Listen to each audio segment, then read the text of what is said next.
This channel does not promote any violent, harmful, or illegal activities. All content provided by this channel is meant for an education purpose only.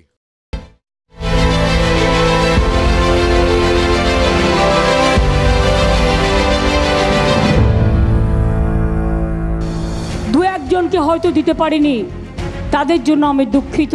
Barrackpore থেকে লড়াই করবেন পার্থ ভৌমিক।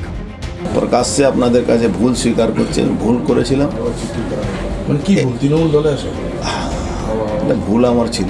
দল তখন দেখো যে এতগুলো বিধায়ক বিরুদ্ধে, তাহলে এই লোকটা প্রথম দিন থেকে দল করেছে, দল কোনোদিন ছাড়েনি, দলের দুঃসময়ও ছিল, দলের কথা ছাড়ার চিন্তাও করে না, তাহলে এই লোকটাকে দাঁড় করিয়ে দিই। কী করে বলবো আমি তৃণমূলে আছি, আমার তৃণমূল কাছে আমি আনওয়ান্টেড হয়ে গেছি, এই দলে থাকার দরকার নেই মনে হচ্ছে।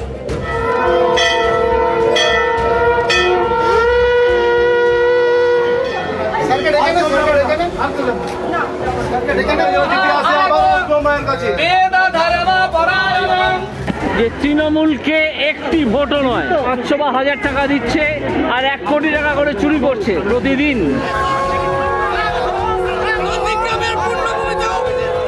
মনে হচ্ছে যেন একটা ঢেউ উঠেছে যেখানে দুর্বৃত্তদের ছুঁড়ে ফেলে দেবে মানুষ। হুগলি থেকে বাংলার দিদির সাথে বাংলার আরেক দিদি নাম্বার 1 রচনা বন্দ্যোপাধ্যায়।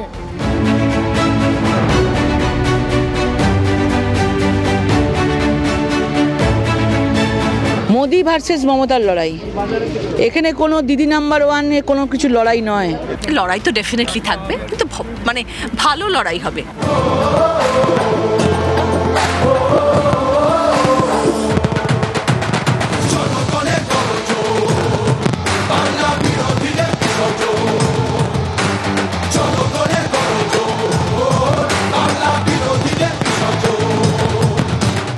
বাঁকুড়া থেকে লড়বেন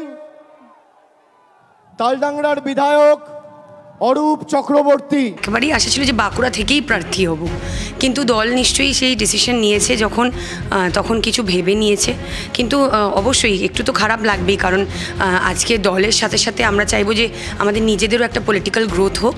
আমি যে হেরে গিয়েছিলাম একটা বিধানসভা, তার জন্য আমি চ্যালেঞ্জ নিয়েছিলাম, আমি 7টা বিধানসভা জুড়ে দৌড়েছিলাম যে একটা বিধানসভা তুলে দিতে পারিনি, 7টা বিধানসভা আমি তুলবই। তো ওইটা আমার নিজের কাছে একটা চ্যালেঞ্জ ছিল, যেটা হয়তো আমি প্রমাণ করার জায়গাটা পেলাম। কারোর মুখে দন্তমঞ্জনের বিজ্ঞাপনের হাসি, কারোর মুখে আবার কালো মেঘের ছায়া। দেখুন, 1 পা এগিয়ে 2 পা পিছিয়ে কি কার কথা বলছি? অর্জুন সিং। অর্জুন নন, ব্যারাকপুরে পার্থ ভৌমিককে প্রার্থী করে দিয়েছে তৃণমূল কংগ্রেস। এতক্ষণে আপনারা সবাই জানেন, আর সেই ঘোষণায় অর্জুন যে শকড হয়েছিলেন তাও জানেন। সোমবার বললেন ধাক্কাটা সামলে উঠেছেন, আর মঙ্গলবার কি বললেন? শকড ছিলেন, এখন রিল্যাক্সড। কি করে? তাহলে অন্য কোনো সিদ্ধান্ত নিয়ে নিয়েছেন? মানে 1 পা এগিয়ে 2 পা পিছনোর পর আবার কি বেশ কয়েক কদম এগোলেন? বিজেপিতেই আছেন, বিজেপিতে যাচ্ছেন? হ্যাঁ বলছি তোকে, যখন যাব ঠিক বলে দেবো। দাদা, সময়ের কি অপেক্ষা? সময়ে অপেক্ষার তো সময় নিশ্চয়ই, যতক্ষণ না যাই ততক্ষণ তো অপেক্ষাই থাকবো। আর কিভাবে বলবেন, কত রকম ভাবে বোঝাবেন যে তিনি যাচ্ছেন? তাহলে অর্জুন রহস্যে পরের ধাপটা কি? আর কি রহস্য থাকলো? ক্রমশ প্রকাশ্য। গৌরচন্দ্রিকাটা সকাল সকাল সেরে ফেলেছিলেন। সোমবার যখন সাংবাদিক বৈঠক করছিলেন, তখন পিছনে জল জল করছিল মমতা বন্দ্যোপাধ্যায়ের ছবি। আর মঙ্গলবার নতুন পর্বের সূচনাটা সেখানেই করলেন, ছবি দিয়ে। দেওয়াল থেকে নামলো তৃণমূল নেত্রীর ছবি। এখানেই শেষ নয়, এবার নিজের অফিস ঘর, সেখান থেকেও সরল দলনেত্রী ও অভিষেক বন্দ্যোপাধ্যায়ের ছবি। মমতা বন্দ্যোপাধ্যায়ের ফটো আপনার মাথার উপরে ছিল আর সরে গেল। সে তো আমি কি বলবো, সেটা তো নিশ্চিতভাবে সরিয়ে দিয়েছেন উনি নিজেই, আমি থোড়ে সরালাম।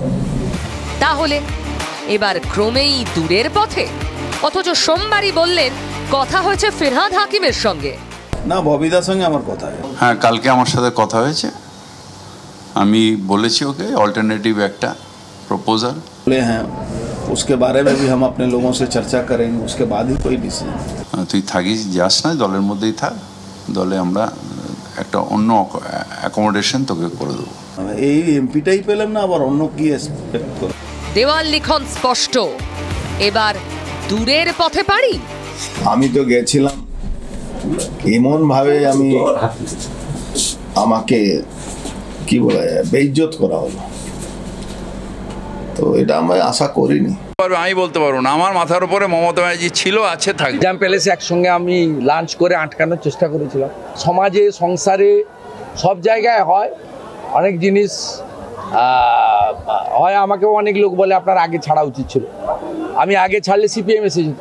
সিপিএমও কম ক্ষতিকারক জিনিস নয়। কি করে বলবো আমি তৃণমূলে আছি, আমার তৃণমূল তো আমার মানে যে জায়গা আমি আছি কি আমার আপনি মনে করছেন কি তৃণমূল জন্য আমি কি আমার দরকার আছে? তৃণমূল কাছে তো আমি আনওয়ান্টেড হয়ে গেছি।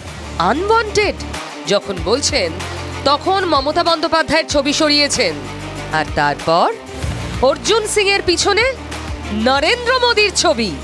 অপেক্ষার তো সময় নিশ্চয়ই, যতক্ষণ না যাই ততক্ষণ তো অপেক্ষাই থাকবে। সেখানে সেই ছবি পরিবর্তন করে যদি বিজেপির কোনো নেতৃত্বের ছবি আসে তাহলে সেটা নিশ্চিতভাবেই দুর্ভাগ্যজনক। यहाँ की जनता जो है उसका आशीर्वाद बैरकपुर के पक्ष में ही रहेगा। फिर बैरकपुर की जीत होगी। পিছনের ওই ছবি কেবলই ছবি নয়, সবটা বুঝিয়ে দেওয়ার ইঙ্গিতবাহী ছবি, তাই না? আপনি কি বুঝলেন? দিনের শেষে জিতবে কে? ব্যারাকপুর তো, কিন্তু যেটা বললেন না, ব্যারাকপুর থেকে কে জিতবে? তাহলে পার্থ ভৌমিকের বিরুদ্ধেই ভোটের ময়দানে অর্জুন সিং, ব্যারাকপুর সেটা বললেন না, বললেন আজ তিনি রিল্যাক্সড।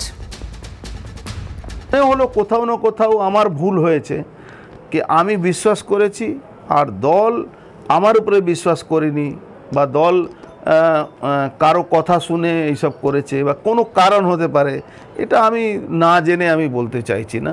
ভুল ভালো শখ কিছু ছিলাম নিশ্চয়ই কালকে, এখন একটু শখ থেকে বেরিয়েছি। রবিবারের পর সোমবার শক ছিলেন, আর মঙ্গলবার নিশ্চয়ই দুদিন স্ট্রেসে ছিলাম, খুব খুব একটু শক ছিলাম, ওখান থেকে একটু রিল্যাক্স হয়েছি। রিল্যাক্সড হয়েছেন, তারপরে তো ব্যারাকপুরের সাংসদের মুখে ভুলের কথা। শিক্ষা নিলেন? ভুল থেকে অনেক কিছু শিক্ষা নিলাম, এটা পুরো একটা বই তৈরি হয়ে যাবে। থেকে বেশি আমার ছেলে দূরদর্শী আছে। আমি বাবাকে একটাই কথায় বলেছেন কি বাবা দেখুন এত দিন থেকে তো আপনি রাজনীতি করছে, 20 বছর 25 বছর আপনি টিএমসির সঙ্গে ছিল, लेकिन টিএমসি কতবার আপনাকে প্রমিস করেছে আর কতবার আপনার সঙ্গে বিশ্বাসঘাত করেছেন। সে আমাকে বারবার বলতো যে তোমাকে এরা টিকিট দেবে না, তোমাকে এরা অসম্মান করছে, ইটস এ প্ল্যান, এটা প্ল্যান তহত এই কাজগুলো হচ্ছে। মুখে কিছু বললেন না বটে, আবার অনেক কথা বলেও দিলেন না। আমি তৃণমূলে আছি, আমার তৃণমূল তো আমার মানে যে জায়গা আমি আছি কি আমার আপনি মনে করছেন কি তৃণমূলের জন্য আমি কি আমার দরকার আছে? ভাবে আশা করব থাকবে, কারণ বারবার দল বদলালে তো লোকেও এটা ভালো করে নেয় না, লোকেও খুব খারাপ চোখে নেয়। ওনার ব্যক্তিগত কথা নিয়ে আমি কি বলবো? আমি সেদিনও ওনাকে বলেছিলাম যে ভুল করছেন, যাওয়ার আগে আমার সঙ্গে কথা হয়েছিল। অর্জুন সিং নাকি বিজেপিতে যাবার তোড়জোড় করছেন, এটা কাকে দায়ী করবেন?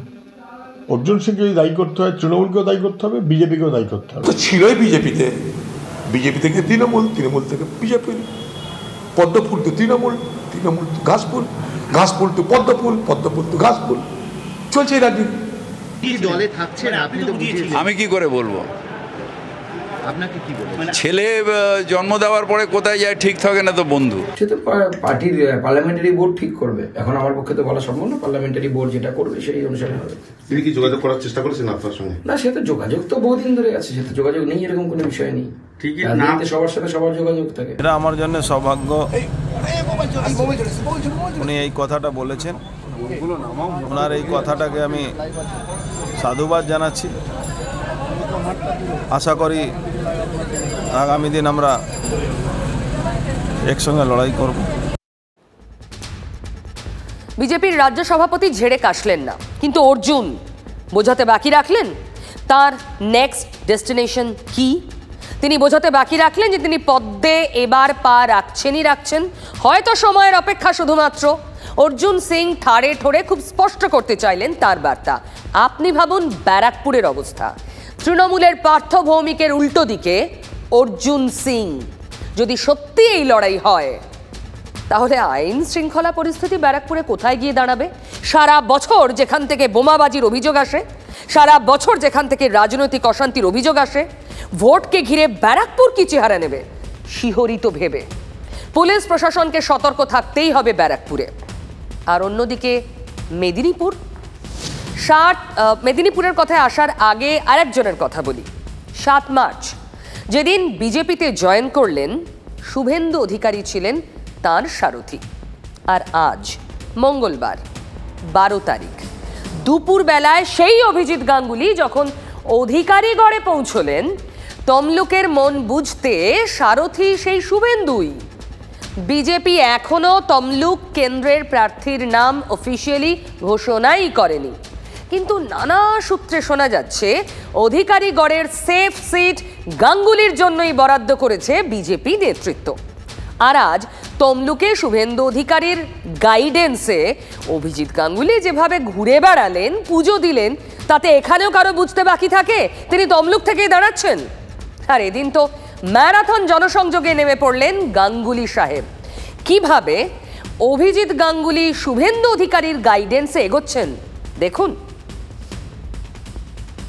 কৃষি ভাইপোর সরকারকে উৎখাত করার প্রথম সোপান হিসেবে লোকসভা নির্বাচনে আমরা এই বাংলায় আসল পরিবর্তনের ডঙ্কাটা বাজাতে পারব। 7 মার্চ বলেছিলেন শুভেন্দু। সেই অভিজিৎ গাঙ্গুলির রাজনীতিবিদ হিসেবে অধিকারীগড়ে প্রথম পা দিয়েই ম্যারাথন জনসংযোগ শুরু করে দিলেন। পূর্ব মেদিনীপুরে পৌঁছানোর পর বিজেপি কর্মীরা বাইক মিছিল করে তমলুক জেলা কার্যালয়ে নিয়ে আসেন অভিজিৎ গাঙ্গুলিকে। সেখানে স্বাগত জানান শুভেন্দু। তারপর সারথিকে পাশে নিয়েই ঘুরলেন অভিজিৎ গাঙ্গুলি, পুজো দিলেন। আমি আজকে এখানে পুজো দিতে এলাম, তারপর দেখা যাক ওখানে লিস্ট বেরোবে।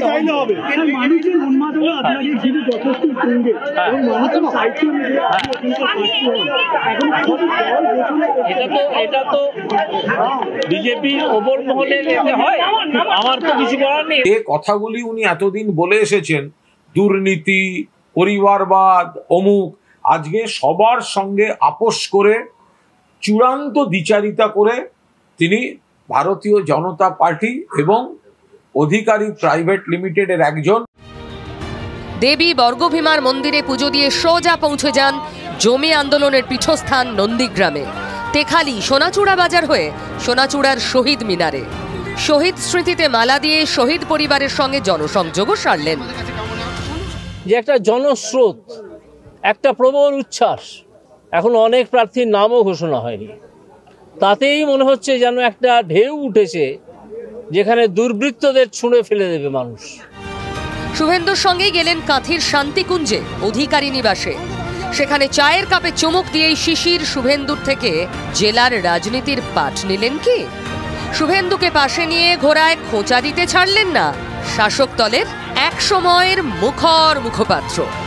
আজকে অধিকারী প্রাইভেট লিমিটেডের একজন কর্মচারী হিসেবে নিজের নাম নথিভুক্ত করেছেন। আমি এদেরকে খুব একটা গুরুত্ব দিতে চাই না, এরা যে স্তরের মানুষ সেই স্তরেই থাকবেন। বিচারপতির আসনে থাকাকালীন অভিজিৎ বাবু কথায় কথায় বলতেন সিবিআই দেব। তো সেই সিবিআই এর এফআইআর নেম, তাকে তিনি তার মেরুদণ্ডটা বেঁকিয়ে প্রণাম করছেন। তৃণমূলের বিচারপতি, অবসরপ্রাপ্ত বিচারপতি অভিজিৎ গাঙ্গুলিকে বেঁধার মূল অস্ত্র শুভেন্দু অধিকারী, যার বিরুদ্ধে দুর্নীতির অভিযোগ তুলে সরব হচ্ছে তৃণমূল। সেই শুভেন্দুই আবার বিজেপিতে অভিজিৎ গাঙ্গুলির গাইড।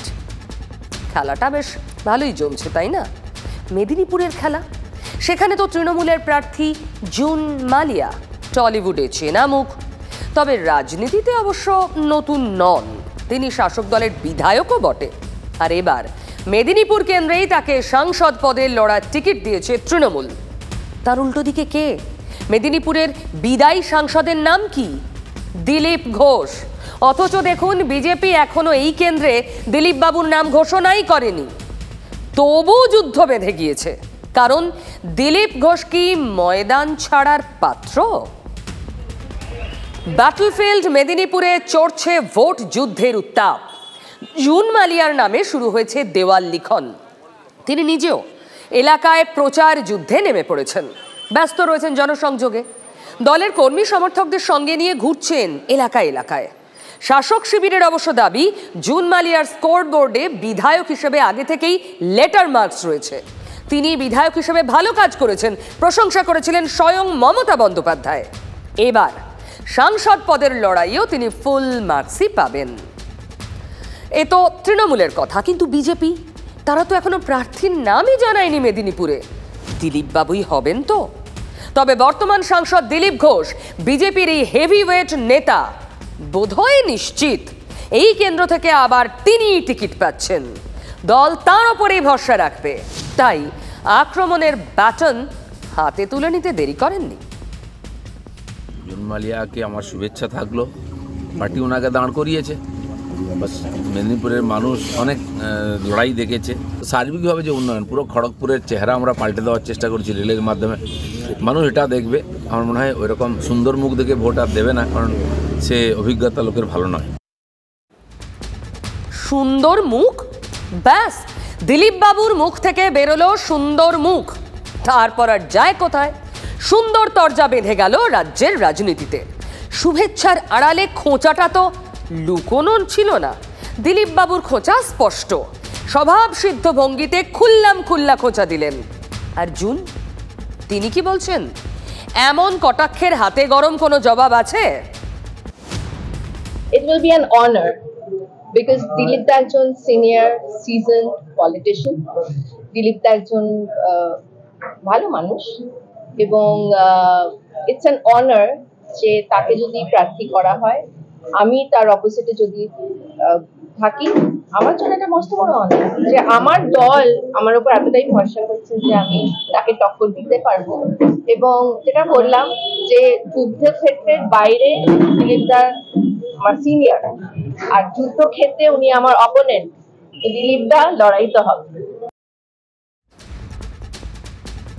আর এক কেন্দ্র, সেখানে তো দুই নারী হাতে তরবারি। হ্যাঁ, হুগলি কেন্দ্রের কথাই বলছি। হুগলিতে লকেট বনাম রচনার লড়াই। হারানো আসন ধরে রাখতে হবে। পুনরুদ্ধারে হুগলিতে মমতার বাজি রচনা। হারানো আসন ফিরে পেতে রচনা বন্দ্যোপাধ্যায়, টেলিভিশনের অতি পরিচিত মুখ, দিদি নাম্বার 1। আর বিজেপির লকেট সেখানে তো আছেনই। এবার দুই নায়িকার টক্কর হুগলিতে। দুই নায়িকার সিনেমার ক্লিপ ব্যবহার করে মিম ইতিমধ্যেই সোশ্যাল মিডিয়ায় সুপারহিট। একের পর এক ক্লিপ ভাইরাল হচ্ছে। জনপ্রিয়তার নিরিখে লকেটকে হেসে খেলে কয়েক ডজন গোল দিতে পারেন রচনা, কিন্তু রাজনীতির ময়দানে লকেট যেখানে পোড় খাওয়া। হুগলি কেন্দ্রের সাংসদ রচনা কি পারবেন এবার লকেটকে টেক্কা দিতে?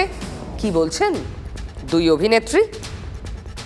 এই যে তুমি রাজনীতির ময়দানে এলে, এটা তো একদম তোমার কাছে নতুন জায়গা। একদম নতুন, কোনো অভিজ্ঞতা নেই, কিচ্ছু জানি না, শুধু এইটুকু জানি যে মানুষের সাথে থাকবো, মানুষকে ভালোবাসবো। দেখুন, এই লড়াইটা পুরো মোদিজির লড়াই, মোদি ভার্সেস মমতার লড়াই।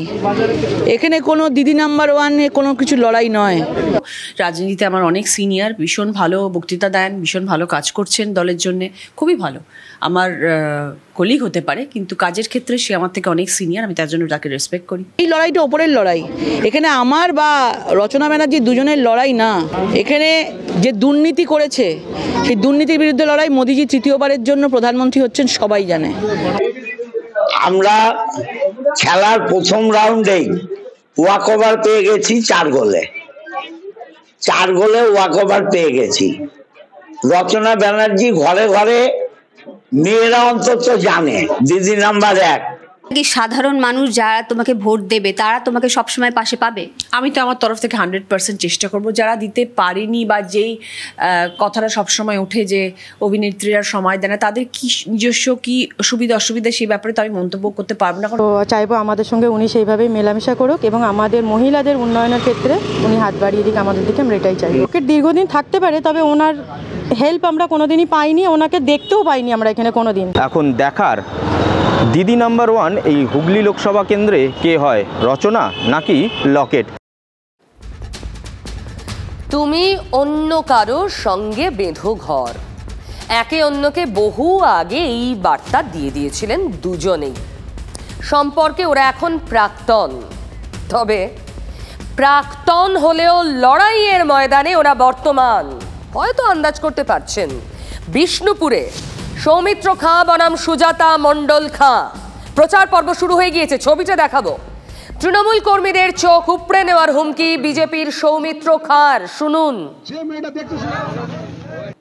কয়েকজন নাচানাচি করছে, আমরা পরিষ্কার জানিয়ে দিতে চাই, আমাদের কর্মীদের উপর একটু অত্যাচার হলে পুলিশ যে তৃণমূলে দালালি করছে সেটাও আমরা ভেঙে দেবো। চোখে চোখ রেখে বলছি, ওরা যদি আমাদের কর্মীদের একটা জায়গায় কোনো রকম আঘাত দেয় তাহলে ওদের চোখ গুবড়ে দেওয়ার মতো পজিশনই হবে। হুঁশিয়ারি বলতে পারেন। তৃণমূল কংগ্রেস পঞ্চায়েতে যে দাদাগিরি করেছে এটা মানুষ ভালোভাবে নেয়নি। হুঁশিয়ারি দিলেন সৌমিত্র খাঁ, আর প্রাক্তন ঘরণী চুপ করে থাকলেন না। চোখ উবড়ানো, মানুষের মাথা কাটা, পাত পা ভেঙে দেওয়া, এর বাইরে আর কি কাজ করতে পারেন আমার জানা নেই। কারণ কেন বলুন তো, আমি তো ওনার এই আতঙ্ক, ওনার এই যে সবসময় মানুষকে প্রাণনাশের হুমকি দেওয়া, এই চোখ উপড়ে নেব, কান কেটে নেব, মাথা ফাটিয়ে নেব, এরকম আমাকেও দীর্ঘদিন ঘরে অত্যাচার করত। পোখরানে প্রতিরক্ষার মহড়া, ওয়ার জোনে ভারতীয় সেনার পরাক্রম, আর পোখরানে বসেই প্রতিরক্ষার সেই মহড়া দেখছেন প্রধানমন্ত্রী। ঠোঁটকাটা আবার আগামীকাল ঠিক রাত 8টায়।